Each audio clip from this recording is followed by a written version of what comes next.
Okay, here's the problem. Been thinking about that for quite some time now. Well, according to science, remember we're living in a scientific dictatorship today, but according to science, we are flying around the sun with 65,000 miles per hour. And we are rotating around the center of the Earth with 1,042 miles per hour. Okay. Now that gives me a problem. First of all, we are flying with incredible speed. And we are rotating with incredible speed. And gravity is supposedly to hold us down on the ground. Do you realize how heavy you need to be in order to stay on the spot with this speed? If you, with this speed of rotation, jumped up from the ground, you would not land in the same spot because the ground underneath you will move so fast. That's obvious. Now, I have this picture I put together today. Oh, there's a copyright watermark here. So what, YouTube? I don't give a flying hoot. Now, according to the scientific dictatorship, we are rotating counterclockwise, meaning this way. The sun is coming up that way, right? From east to west. So we are actually spinning towards east in order to meet the sun again after, it's been dark. After sunrise, and then it becomes noon, and then it comes evening, and then it becomes night, and then it comes morning again. And the sun comes up here again. Correct? So, I took some random points, which kind of was right in the viewpoint. So, here, this is San Juan in, don't know, somewhere in the Caribbean, to Dakar in Africa. Okay, what is the distance flying over the ocean for that? That is 5,192 kilometers. So let me calculate that. 5,192 kilometers. That you will have to divide with 1.6 in order to get miles. So we do that. 1.6. That will be 3,245 miles. Now, an airplane is flying with approximately speed of 500 miles per hour. Now, remember, on this image, the Earth is rotating in this direction, right? We are flying from here to here. Correct? So in order to catch up with Earth, we will not be able to reach this spot at any point in time. You get me? Because you're only flying 500 miles per hour. Remember, this is the rotation speed. So the ground underneath you is moving twice the speed as you are flying. Do you think you would ever reach that spot? Not likely. In order to reach that spot, you would have to fly the other way around. But then we get to another problem. That is, when you're coming from the other side, reaching the spot, you are actually having a collision speed with ground of 1,542 miles per hour, because you're flying 500 miles per hour, right? But the ground against you is moving at this speed. Meaning, if you're trying to land on this airport here, you would not have enough runway, and you wouldn't have brakes being able to stop you on the tarmac before you're running out of tarmac. That's virtually impossible. It is impossible. Now, the Earth is moving at this speed, right? 1042 miles per hour. Now, let's just assume that we are flying from Antarctica, a place we cannot venture to because it's under some treaty. You can't go there.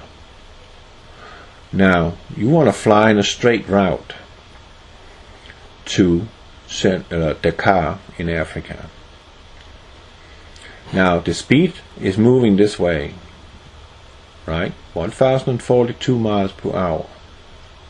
You coming in this way, flying due north. Let's say the runway is pointing north. You want to hit the tarmac here.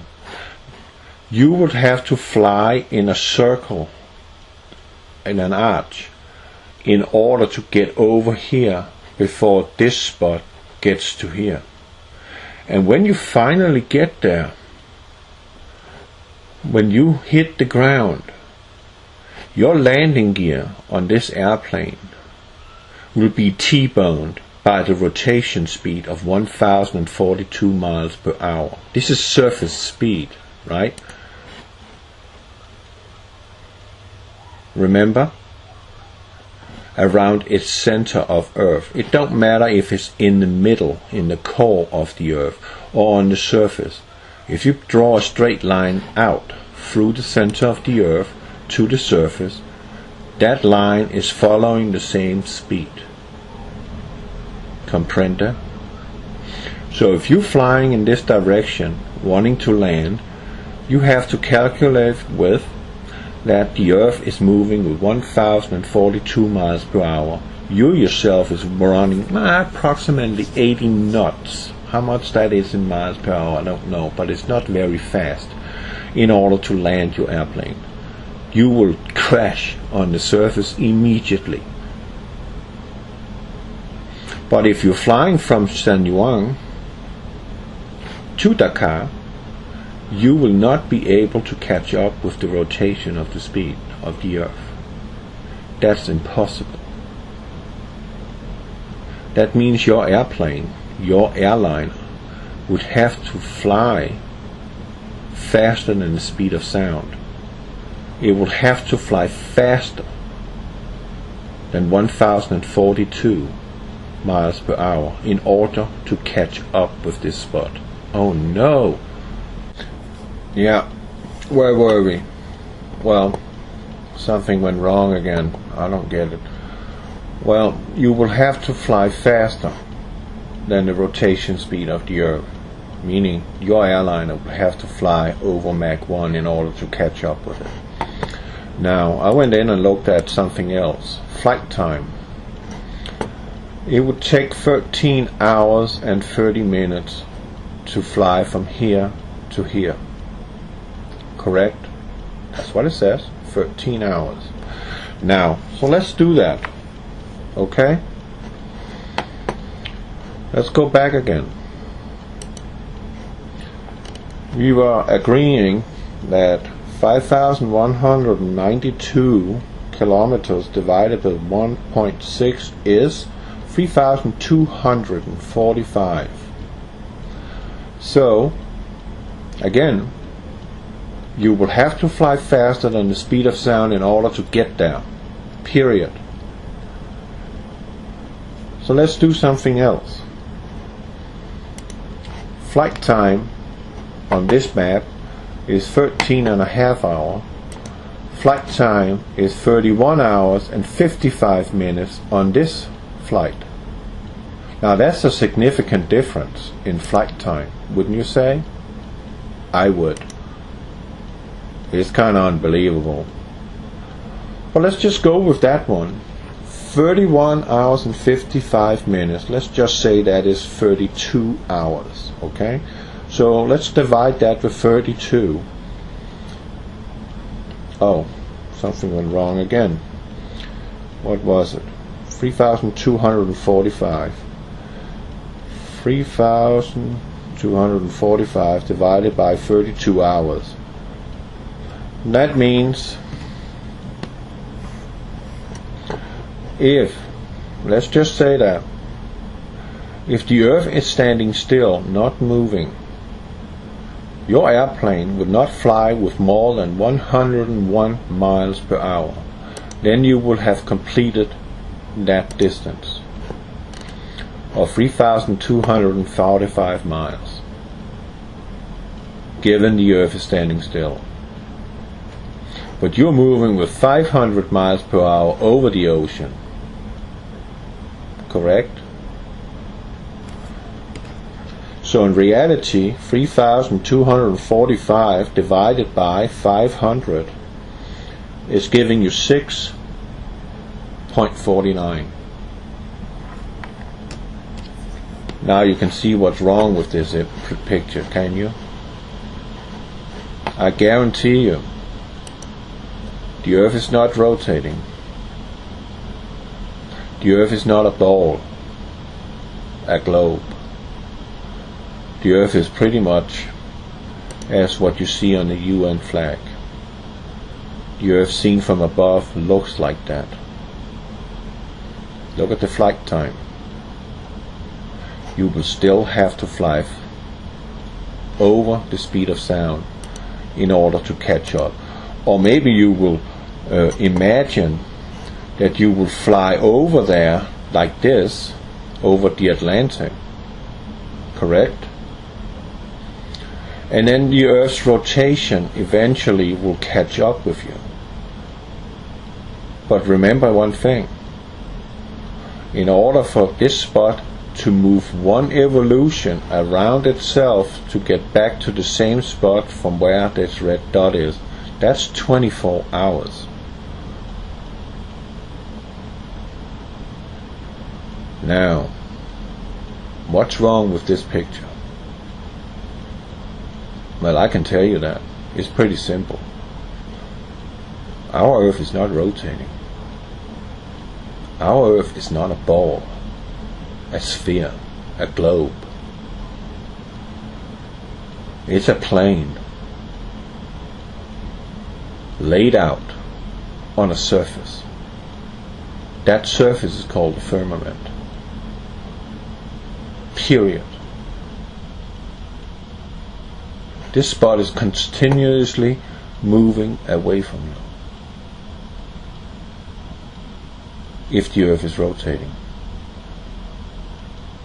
But it takes you, according to the flight plan, 32 hours, or in this case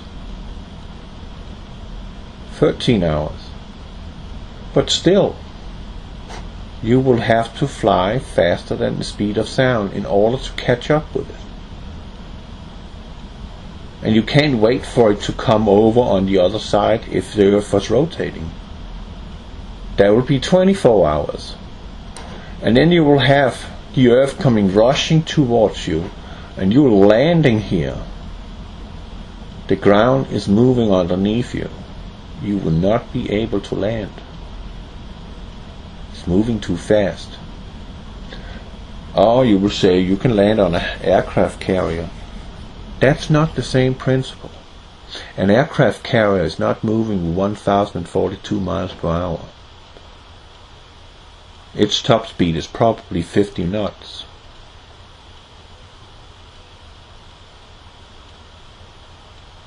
You get me?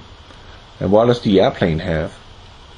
They have a hook that's hooked to a wire to stop the plane.